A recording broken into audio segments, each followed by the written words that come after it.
ఈ నారా లోకేష్ అనే వ్యక్తి ఇవాళ క్లియర్గా అర్థమవుతోంది. నేను ఇదే సూటిగా ప్రశ్నిస్తూ ఉన్నా.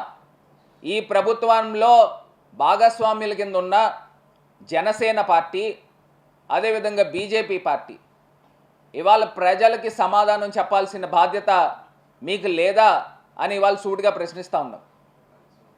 నేను ఒక్కటే అంశం చెప్తున్నా, ఈ నవీన్ అనే వ్యక్తి గురించి ఒకసారి తేల్చండి.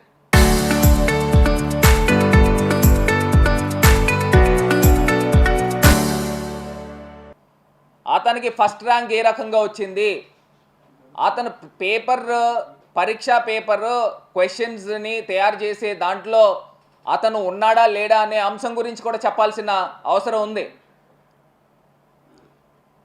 ఈ లీక్ జరిగిన తర్వాత మీరు ఎవరి మీద కేసులు కట్టారు, ఏ రకంగా ఇది జరిగింది, అసలు ఫస్ట్ ర్యాంక్ వచ్చిన వ్యక్తికి ఎందుకు రిక్రూట్మెంట్ చేయలేదు, ఈ బాధ్యత లేదండి? ఈ ప్రభుత్వము ఎంతో ప్రెస్టీజియస్గా మరి ఈ యొక్క డిఎస్సి పరీక్షలు తీసుకుని వచ్చినప్పుడు, ఇంత మంది యువత యొక్క భవిష్యత్తుని ఆదర్శంగా తీసుకున్నప్పుడు, ఆంధ్రప్రదేశ్ రాష్ట్రంలో ఒక యువ మంత్రి సారథ్యంలో ఇది జరిగినప్పుడు ఎందుకు బాధ్యత తీసుకోవట్లేదని అడుగుతున్నా. ఇప్పుడు దాకా ఈ నారా లోకేష్ మంత్రి ఎందుకు స్పందించలేదని అడుగుతా ఉన్నా. ఇవాళ ఇవన్నీ అంశాలు కూడానండి చంద్రబాబు నాయుడు గారు సమాధానం చెప్పాల్సిన అవసరం ఉంది. ఇది ఒకటే కాకుండా ఇవాళ గత ప్రభుత్వంలో మేము టన్నుకి సుమారుగా 475 రూపాయలు ప్రజల దగ్గర నుంచి, ఎవరైతే వినియోగదారుడి దగ్గర నుంచి వసూలు చేస్తే ఇసుకకి సంబంధించి 375 రూపాయలు నేరుగా ప్రభుత్వ ఖజానాకి ఆ డబ్బులు నేరుగా వెళ్ళేది. శాండ్కి నిమిత్తం ఒక టన్నుకి 100 రూపాయలు అతని యొక్క ఖర్చుల నిమిత్తం, ఏదైతే శాండ్ లోడింగ్ అయితే కానివ్వండి, లేకపోతే దానికి సంబంధించిన ఖర్చులకైతే 100 రూపీస్. అది అంతా కూడా ఒక పారదర్శకంగా ఏపీఎండిసి ఆధ్వర్యంలో ఇవన్నీ కూడా జరిగిన సందర్భం. అసలు ఈ ప్రభుత్వానికి అసలు నైతికత ఉందా అని అడుగుతా ఉన్నా. ఇందాక నేను క్లియర్గా ఏదైతే డైవర్షన్ పాలిటిక్స్లో భాగంగా వీళ్ళు చేస్తూ ఉన్నారో అది వాస్తవం ముమ్మాటికి కూడా. ఇప్పుడు నేను అడుగుతున్నా, మీరు నేరుగా ఏదైనా ఒక ప్రభుత్వం ఇరకాటంలో పడితే గత ప్రభుత్వంలో ముఖ్యమంత్రిగా పనిచేసిన జగనన్న దగ్గర సంబంధం ఉన్న వ్యక్తులను ఒక్కొక్కరిని కూడా విచారణ పేరుతో డైవర్షన్లో పాలిటిక్స్లో భాగంగా చేయట్లేదా అని అడుగుతా ఉన్నా. మీరు నిజంగా జగనన్న చుట్టూరు ఒక 10 మంది 15 మంది ఉన్నారు. ఆ 15 మందిని ఒకసారి మీరు తీసుకొచ్చి విచారణకు పిలవండి. ఒకవేళ నిజంగానే కనుక మీకు ఆ చిత్తశుద్ధి ఉంటే, ఎప్పుడైతే వీళ్ళు కార్నర్ అవుతున్నారో ఆ కార్నర్ అవుతున్నప్పుడు ఒక్కసారికి జగనన్న ప్రభుత్వంలో ఉన్న ముఖ్యులు ఎవరైతే ఉన్నారో వాళ్ళని విచారణకు పిలవడం, అరెస్టులు చేయడం, దాన్ని డైవర్ట్ చేయడం, ఇది కాక ఇంకేమన్నా ఉందండి? ఏ అంశాలు కనబడుతూ ఉన్నాయి? ఇంకా ప్రజలు ఎవరు అమాయకులు కాదు కదండి. 2 సంవత్సరాలు అయిన తర్వాత కూడా ఇప్పుడు శాండ్ గురించి మాట్లాడారు, లిక్కర్ గురించి మాట్లాడారు, లేకపోతే వివిధ మైన్స్ గురించి మాట్లాడారు, రకరకాల అంశాల గురించి మాట్లాడారు. కొండలను దవ్వుతున్నారు, కనీసం ఎలకలను కూడా పట్టుకోవట్లేదు. ఇంకొక అంశం క్లియర్గా చెప్తున్నానండి, ఇవాళ ఆంధ్రప్రదేశ్ ప్రజలు కూడా నారా చంద్రబాబు నాయుడు గారిని సూటిగా నిలదీయాలి, ప్రశ్నించాలి.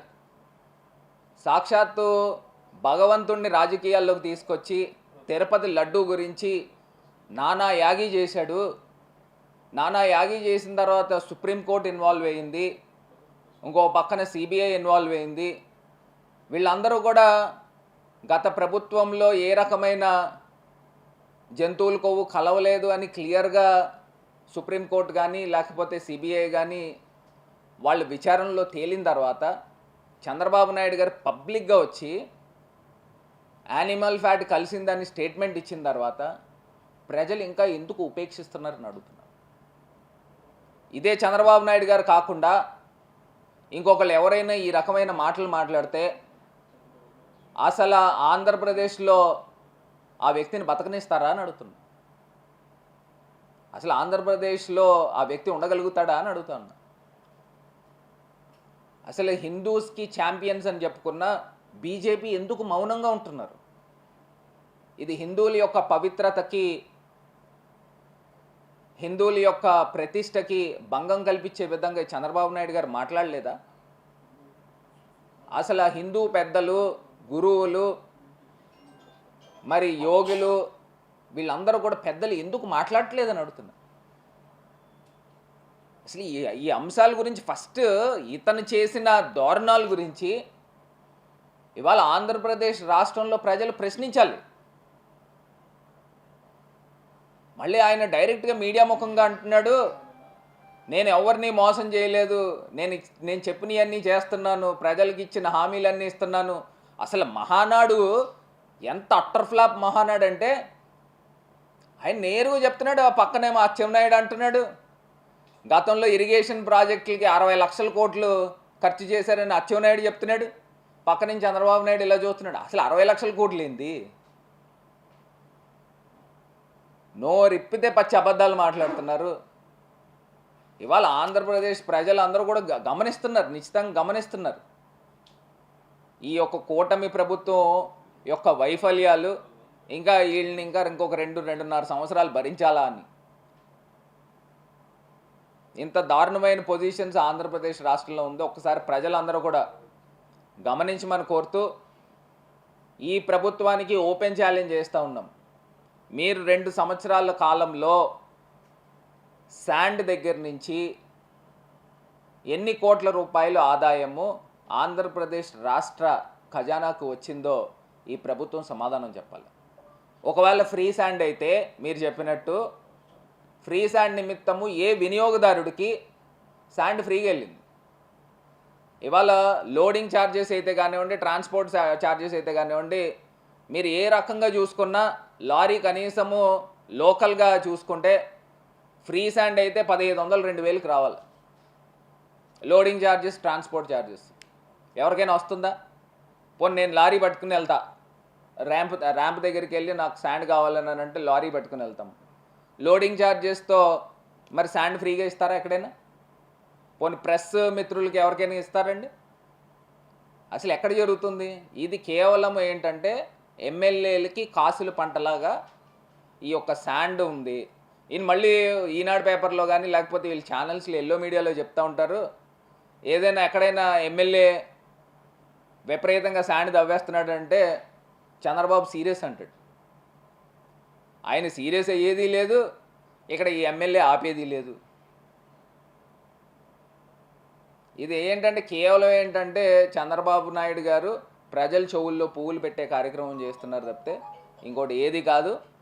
ఇవాళ గత ప్రభుత్వంలో మీరు ప్రభుత్వం 2 సంవత్సరాలు అయినాయి, మీరు ఇన్ని అంశాలని ప్రజల ముందుకు తీసుకుని వచ్చారు. ఏ ఒక్క అంశమైనా సాక్ష్యాధారాలతో నిరూపించగలిగారా అని అడుగుతాం. ఎక్కడ లేదు కదండి. ఇవాళ వీళ్ళ అంశాలు ఏదైతే బయటకు వస్తూ ఉన్నాయో దాని డైవర్షన్, ఇమీడియట్ డైవర్షన్, ఇవన్నీ కూడా చంద్రబాబు నాయుడు గారికి వెన్నతో పెట్టిన విద్య తప్పితే ఇంకోటి ఏది కాదు.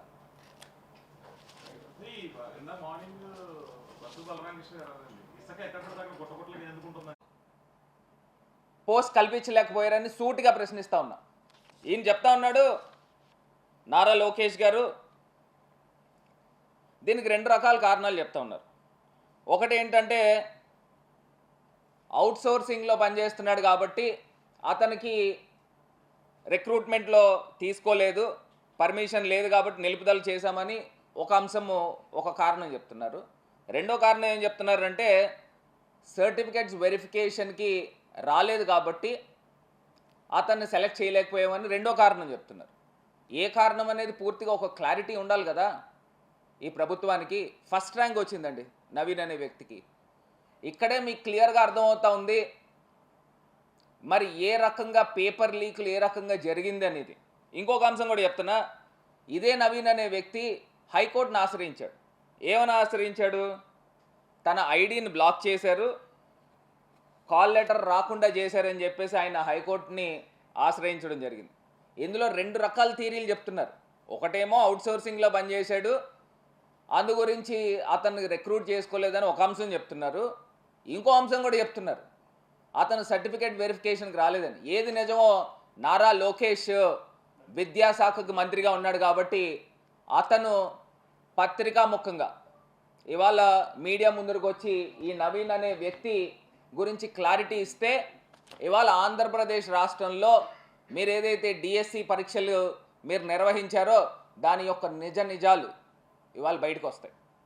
100కి 100% చెప్తున్నానండి. ఇవాళ ఇదే నవీన్ అనే ఉద్యోగి, అవుట్సోర్సింగ్ ఉద్యోగి, అతనికి పరీక్షలకి ఏ రకంగా అవకాశం కల్పిస్తారు? ఇది కాకుండా ఇవాళ ఈనాడు పేపరు నానా పంపు కొట్టడానికి విశ్వ ప్రయత్నం చేశారు. అందులో క్లియర్గా ఒక్కొక్క అంశాల గురించి ఎత్తుకుని వచ్చారు.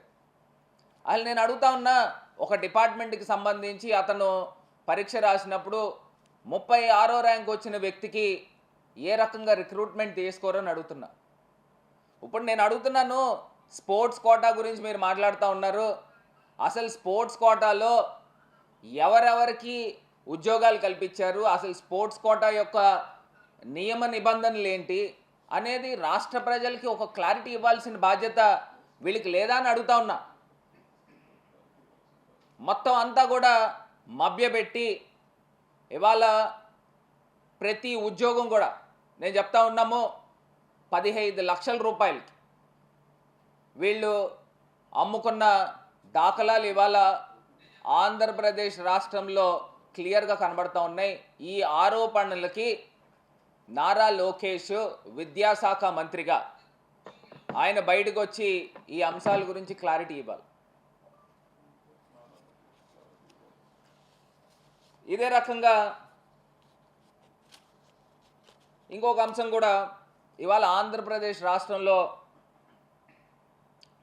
జగమెరిగిన సత్యం,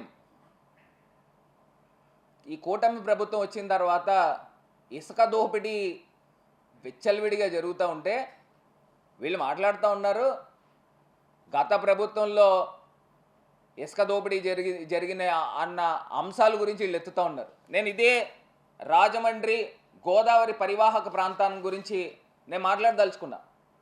ఇవాళ ఫ్రీ ఇసుక అనే అంశాన్ని ఇవాళ వీళ్ళు తీసుకుని వచ్చారు. ఎవరికి ఫ్రీ ఇసుక ఇస్తూ ఉన్నారు? ఎక్కడ ఫ్రీ ఇసుక ఇస్తూ ఉన్నారు? ఇవాళ ఆంధ్రప్రదేశ్ రాష్ట్రంలో ఏ వినియోగదారుడికైనా ఫ్రీ శాండ్ ఇచ్చిన దాఖలాలు ఎక్కడైనా ఉన్నాయండి? ఇవాళ గత ప్రభుత్వంలో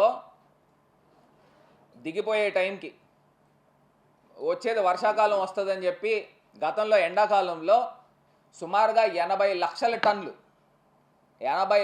టన్నులు జగనన్న ప్రభుత్వం దిగిపోయే టైంకి మేము మొత్తం అంతా కూడా ఇసుక కొండల్ని స్టాక్స్ నిలవేసి ఉంచాం. నేను అడుగుతా ఉన్నా, ఆ 80 లక్షల టన్నులు ఎక్కడికి మాయమైపోయినని అడుగుతా ఉన్నా. ఇదే గోదావరి జిల్లా ప్రాంతానికి వస్తే ప్రతి ఎమ్మెల్యే యొక్క నియోజకవర్గ ప్రాంతంలో కనీసం 5-6 కోట్ల రూపాయల యొక్క ఇసుకని ఎమ్మెల్యేలు పందికొక్కుల్లాగా మింగిన సందర్భాలు కనబడుతున్నాయి. మీరు ఎవరైనా చూసుకోండి. ఇటు Rajahmundry city MLA EVM MLA ఉన్నాడు. అతనికి సంబంధించి ఇక్కడ లాలా చెరువు ప్రాంతంలో కోట్లాది రూపాయల యొక్క ఇసుక కొండలు పెట్టాం. రూరల్ ఎమ్మెల్యే, రాజానగరం ఎమ్మెల్యే, అదేవిధంగా నిడదవోలు మంత్రి, అదేవిధంగా ఇక్కడ కొత్తపేట ఎమ్మెల్యే, మీరు ఎవరైనా తీసుకోండి, కోట్లాది రూపాయలకి అసలు లెక్కపత్రం ఉందా అని అడుగుతా ఉన్నా. మా ప్రభుత్వ హయాంలో, మా జగనన్న టైంలో ఆంధ్రప్రదేశ్ రాష్ట్రానికి ఏటా సంవత్సరానికి 750 కోట్ల రూపాయలు ప్రభుత్వానికి ఆదాయం వచ్చిందండి. సుమారుగా 4000 కోట్ల రూపాయలు ఆంధ్రప్రదేశ్ ప్రభుత్వ ఖజానానికి ఆదాయం వచ్చింది. ఇవాళ మరి 4,000 కోట్ల రూపాయలు అంటే మాటలా?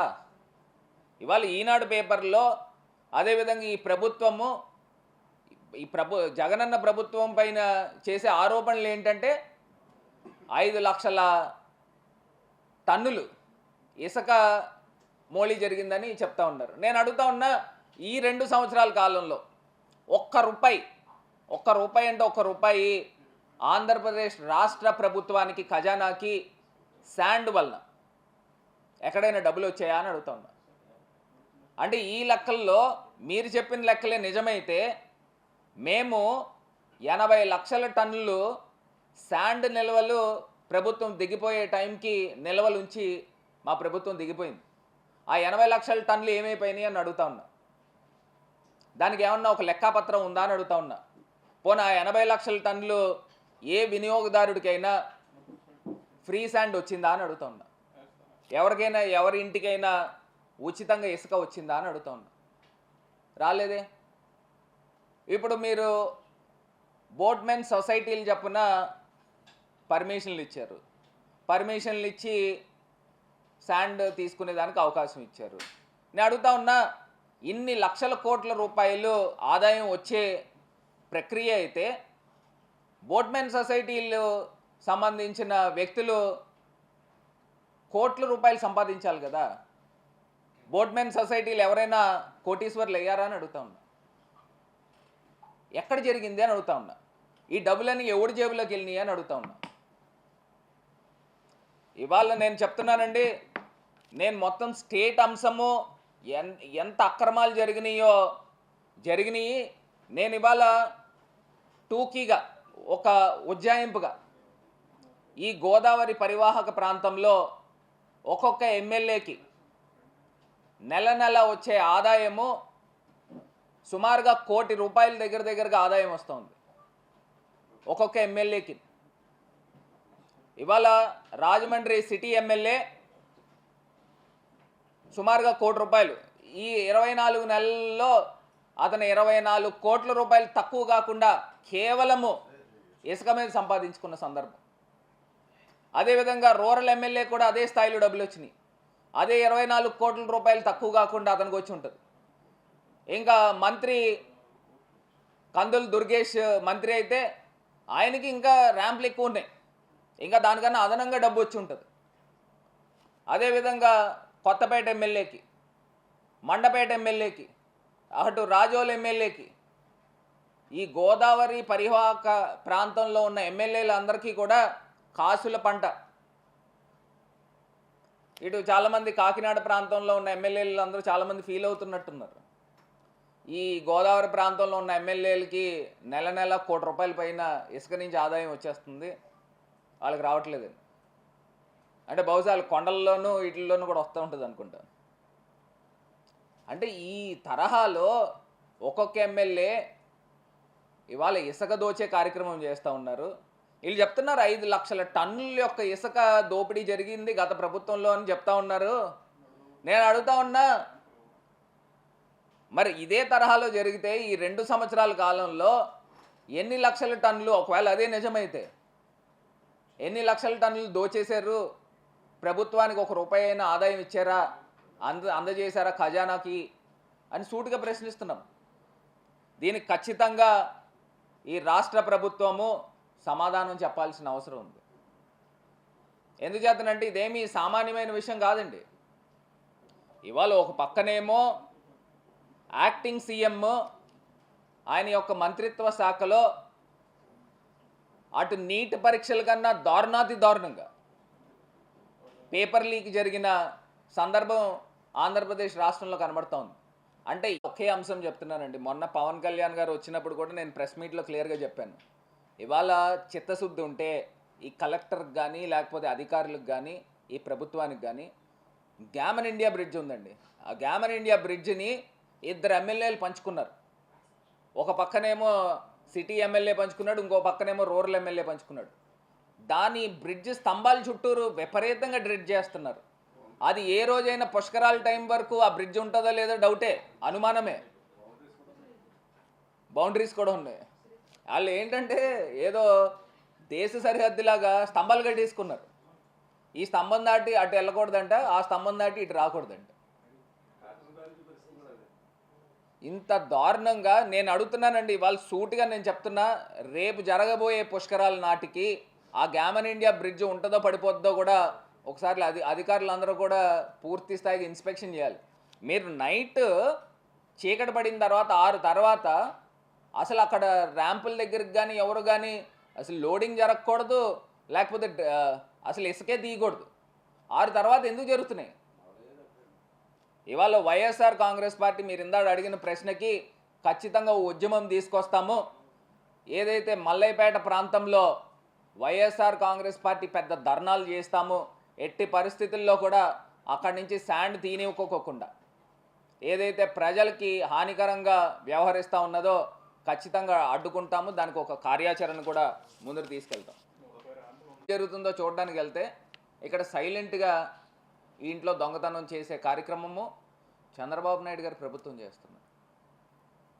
ఇవాళ ఒక్కటే అంశం చెప్తున్నా, ఇవాళ చంద్రబాబు నాయుడు గారు డైవర్షన్ పాలిటిక్స్లో భాగంగా ఇవాళ ఆంధ్రప్రదేశ్ ప్రజల్ని ఏమార్చే కార్యక్రమం చేస్తున్నారు. ఒక్కటే అంశం అండి, ఇప్పుడు లిక్కర్ స్కామ్ ఉంది అనే అంశం గురించి వీళ్ళు 2 సంవత్సరాల నుంచి కూడా కొండలను తవ్వి తవ్వి తవ్వి తవ్వి కనీసం ఎలకను కూడా పట్టుకోలేదు. అడుగుతా ఉన్నా, ఇప్పుడు కక్ష సాధింపులో భాగంగా ఇవాళ ఎంతమందిని అరెస్టులు చేశారండి? మొత్తం అరెస్టులు చేస్తూనే ఉన్నారు. నిజంగానే కనుక ఆ కేసులో కనుక ఇంటెన్సిటీ ఉంటే హైకోర్టు వారు, సుప్రీంకోర్టు వారు ఎందుకు మీరు అక్యూజ్డ్గా భావించే మీరు ఎందుకు వాళ్ళు బెయిల్స్ ఇస్తారు? ఈ పాటికి 2 సంవత్సరాలు గవర్నమెంట్ మీ చేతుల్లో ఉన్నప్పుడు, మీ దగ్గర సాక్ష్యాధారాలతో పూర్తిగా ఉన్నప్పుడు ఎందుకు నిరూపించలేకపోతున్నారని ఇవాళ ఈ కూటమి ప్రభుత్వాన్ని సూటిగా ప్రశ్నిస్తూ ఉన్నాం. ఇప్పుడు వీళ్ళంతా కూడా ఒక పథకం ప్రకారంగా అందరినీ కూడా ఇబ్బందులను పెట్టే కార్యక్రమం చేస్తూ ఉన్నారు.